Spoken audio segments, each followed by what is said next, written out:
පිට්පොකට් කෙටි කතාව. බිගු story time අපිත් එක්ක එකතු වෙලා ඉන්න ඔයාලා අපේ කෙටි කතාවලට කැමති නම් පහලින් තියෙන බෙල් අයිකන් එක ක්ලික් කරගෙන අපේ channel එක subscribe කරලා යන්න. ඒ වගේම පුංචි ඉල්ලීමක් තියෙනවා මගේ යාළුවන්ගෙන්. කතාව අවසානයේ ඔයාලට දැනෙන ඔයාලට හැඟෙන හැඟීම කමෙන්ට් කරන ගමන් ලයික් එකකුත් දාගෙනම යන්න අමතක නොකර. හරි එහෙනම් අද අපි යමු අද අපේ කතාවට. ඒයි දෙමලා මොනවද ඔය කල්පනා කරන්නේ? සර් මං කඩහගනින් අහිංසක වගේ ඉඳන් හොඳට ඇඳ පැළඳගෙන ගිහිල්ලා කරලා තියෙන්නේ අපුරුවට හොරකම. විතරක්ම. ප්‍රියන්ත මොකද මේ සද්දය? සර් මේ කෝච්චි යන පිප්පෝ කටවහ ගන්නවා ඉස්සේ බොරුට කෑ ගහන්නේ නැතුව. ඔය ළමයි එන මාත් එක කැබින් එකට. මට ඔරවන රාලහාමිට පිටුපාලා ලොකු ඉන්ස්පෙක්ටර් මහත්තයා කැබින් එක ඇතුළට ඇතුල් වෙද්දී ඒ පස්සෙන්ම ගියපු මමත් ලොකු ඉන්ස්පෙක්ටර් මහත්තයා ළඟ නතර වුණේ ඉහෙන් කටින් දාපු දාඩිය පියදමින්. මොකද ඔය ළමයිගේ නම කිව්වේ? මම සුරෙන් තමා මහත්තයා. පදිච්චිය කොහෙද? ගාලේ කිත්තන්ගේ ළඟ. හා තම සල්ලිකාරේ අනේ මහත්තයා අපි බද්දට තමා ඉන්නේ. අපි කිව්වේ මමයි අම්මයි. අප්පා මම පුංචි සන්තියේම ගෑණියක් අරන් යන්න ගිහිල්ලා. අම්මා මොනවද කරන්නේ? අම්මා වඩේ කරත්තයක් කරනවා මහත්තයා. කොහෙද? ගල්ල පොලිසිය කිට්ටුව තමා. තමුන්ගේ වයස් කීයද? මයිතේ අවුරුදු 16 තමා මහත්තයා. තමුසගේ අම්මා අච්චර වේදනාවක් විඳගෙන තමුන් නිසා දුක් විඳිද්දී තමුන් කෝච්චියේ යන මිනිස්සුන්ගේ පර්ස් වලට විදින එක හරිද? අයියෝ කටවලේ සත්තයි මහත්තයා මම කිසිම හොරකමක් කළේ නෑ. මම මේ දේවල් වලට සම්බන්ධ නොවුණු නිසා සමන් අයියලා මාව අල්ලලා මහත්තයා. මම අහිංසකේ මහත්තයා. කවුද සමන් කියන්නේ? සමන් අයි තමා මට රස්සාවක් දෙන්නම් කියලා මාව මෙහෙ එක්කලන් ආවේ.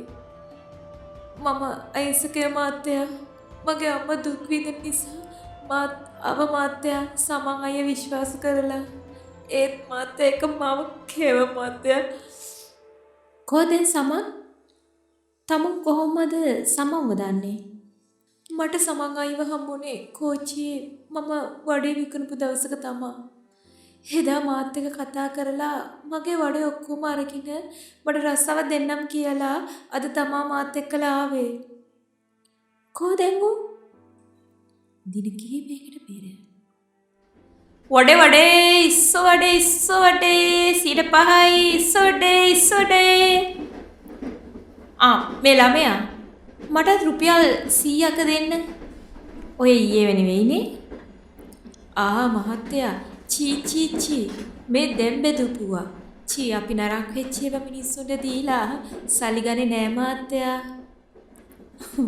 උඹ එහෙම නැතත් ගොඩක් උන් එහෙමයි බං. ඒක සරි.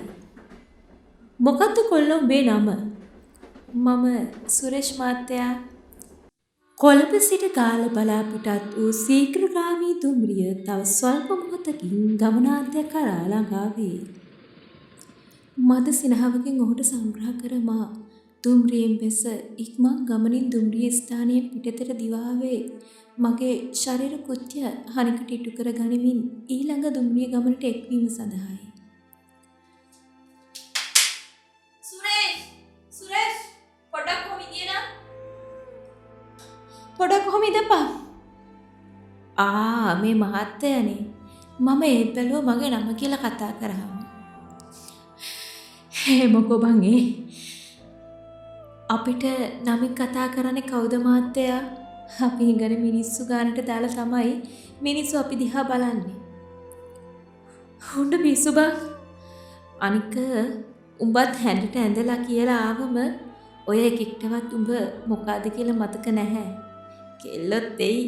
ඔබ පස්සෙන්ම උඹ මාර හැන්ඩියනේ. උඹව දැක්කම දෙමළෙක් කියලා හිතන්නවත් බෑ. ඇත්තද මාත්‍යා? ඔව් බං. මම උඹට මොකටේ බොරු කියන්නේ? අනික උඹේ වයසම වගේ කොල්ලෙක් මටත් ඉන්නවා. මට උඹව දැක්කම මතක් වුණේ මගේ කොල්ලව. ඒකයි මම උඹේ පස්සෙන්ම ආවේ. මහත්තයෝ කෝච්චි පිටත් වෙන හදන්නේ. මං යන්නම් එහෙනම්. ඔහොම හිටපන් බං. මට ඔය වැඩේ සේරම ටික බෑග් එකකට දාලා දීපන්. මාත්‍යා මේ ඔක්කොම වටේ මාත්‍යා ගන්නවද? ඔව්. මම ඔය වඩේ කූඩෙම ගන්නවා. ඒ වගේම උඹට රජෙක් වගේ ඉන්න පුටක් පාදලා දෙනවා. ඒ කිව්ව මාත්‍යා මෙහෙමයි. ඒ දේවල් මෙහෙම කතා කරන්න බෑ. වරන් යන්න අර පැත්තට. මාත් එක්කලා සුවදව කතා කළ සමන් අයියා පාරෙන් එහා පැත්තට පැනලා කොටුව පැත්තට ඇවිදගෙන යද්දී ඒ පස්සෙම මාත් ගියේ. ඔහු කිව්ව කතාවේ හරුපේ තේරුම් ගන්න. මම සුරේෂ්. මගේ අම්මා සිංහල. අප්පා දෙමළ. මට දෙමළ භාෂාවට වඩා සිංහල හොඳට පුළුවන්. ඒකට හේතුව මම වැඩි කාලයක් ගත කරේ මගේ අම්මත් එක්කලා. අප්පා කිත්තන්ගේ වැඩ කරපු නිසා කිත්තන්ගේ ළඟ කුලී කාමරයක පදිංචි වුණු අපි අප්පා ගියාට පස්සේ එතනටම වෙලා ඉඳියේ අම්මා වඩේ රස්සාව පටන් ගත්ත නිසා. ගාල පොලිසිය අසල පිහිටි මත්පැන් අලෙවිසලක් අසල වඩේ විකුණන අම්මට උදව් වුණ මම උදේ ඉඳන් කෝච්චියේ වඩේ විකුණන රස්සක් කරේ ආසාවෙන්. සුරේෂ් මොකෝ කල්පනාව? මාත්‍යා මාව එක්කලාවේ. මට මහත්තයා කියලා කතා කරන්න එපා බං. මම සමන්. මට සමන් අයියා කියලා කියපන්කෝ. ඒක නෙමෙයි. උඹ දවසට වඩේ විකුණලා කීයක් අතර ගන්නවද? හැමදාම හොඳ නෑ මාත්‍යා. එක දවසට එක ගන්න. කලාතුරකින් තමා සරු දවස් එන්නේ. ඔය ආයෙත් මහත්තයා. උඹ මුලින්ම ඔය මහත්තයා කැල හලා ගනින්කෝ. මට උඹව දැක්කම තේරුණා උඹ හිස්සකෙක් කියලා. මම ඒකයි මේ උඹට උදව් කරන්නේ. ඒ නිසා හොඳට හිතලා බලලා තීරණයක් ගන්න. ඒ කිව්වේ සමන් අයියා. උඹ මුලින්ම උඹේ ඔය කතාව විනාශ කරගන්න. ඊට පස්සේ අපි ඔය හැඳුම් වෙනස් කරගනිමු. මේක හරි ලේසි බා. උඹට සතියෙන් සල්ලිකාරයෙක් වෙන්න පුළුවන්. මේ තියෙන්නේ මගේ නම්බර් එක. ඕකට කෝල් එකක් දීපන්. මම වෙන්න ඕන දේ කියන්න. සමන් අයියා දීපු නම්බර් එකට සමන් අයියා කියපු විදියට සතෙක්ගේ කෝල් එකක් ගත්තම දිග කළු කලිසමකට සුදු අද්දික කමිසයක් ඇඳලා යට කරලා කළු සපතු දෙකක් දාගෙන 23 වෙනි බදාද උදේ 10 වෙද්දි කෝච්චි නතර කරන තැනට එන්න කිව්වම මමත් හරි ආසාවෙන් අම්මට කියලා අතේ තිබුණු සල්ලි වලින් සුදු කමිසයක් අරගෙන කලිසමට යට කරලා ඇඳගෙන ගියේ සපතු දාලා මහත්තයෙක් වගේ. අඩේ සමන් අයියා කිව්ව ඇත්ත තමා. කෙල්ලොත් මන් දිහා බලනවනේ සරේ. යකු මට අඳුන ගන්නත් බැරි වුණා. සමන් අයියා කොහමද කොල්ල ඇඩද?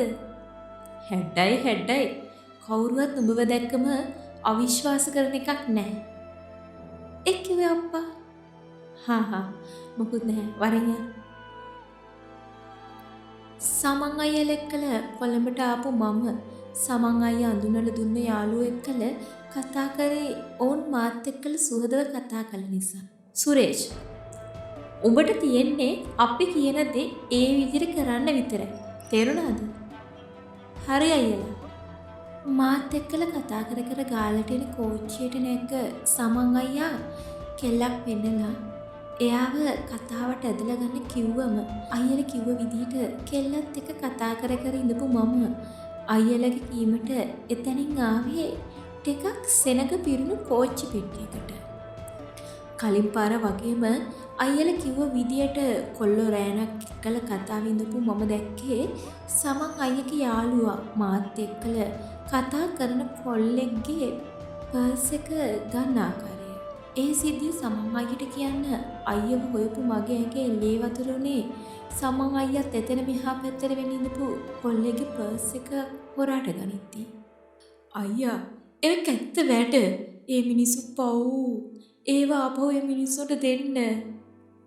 උඹට පිසුද බං? අපි මේව ගත්තේ අමාරුවෙන්. උඹ අපි කිව්ව දේ විතරක් කරපන්.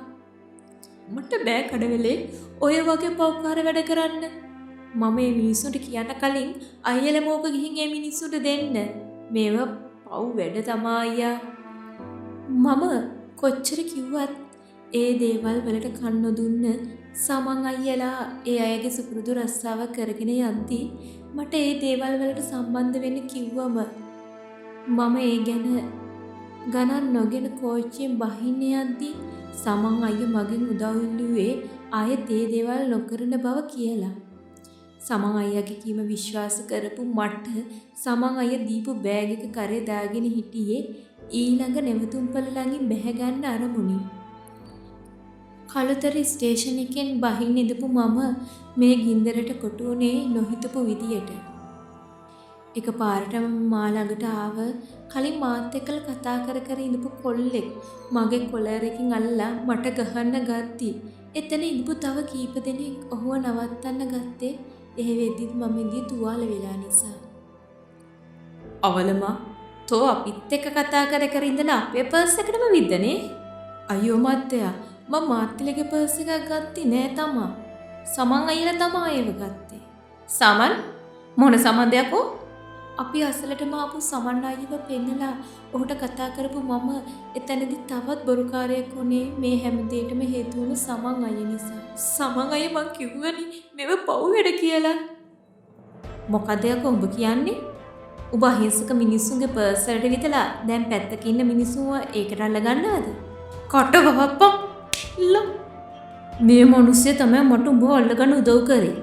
ඒ නිසා තව දුරු නොකර ඉඳපන්. අහිංසක මම හොරෙක් වෙද්දී හොරකම් කරපු මිනිස්සු හොඳ වෙද්දී මගේ කීම නහපු තැන මම වැරදිකාරයෙක් වුණේ. කෝච්චි ඉඳපු හැම මිනිස්සෙක්ම මගේ දිහා හොරෙක් දිහා බලන විදිහට බලද්දී මම මූව දන්නවා. මූ මේ කෝච්චි වල වඩේ විකුණපු එකානේ.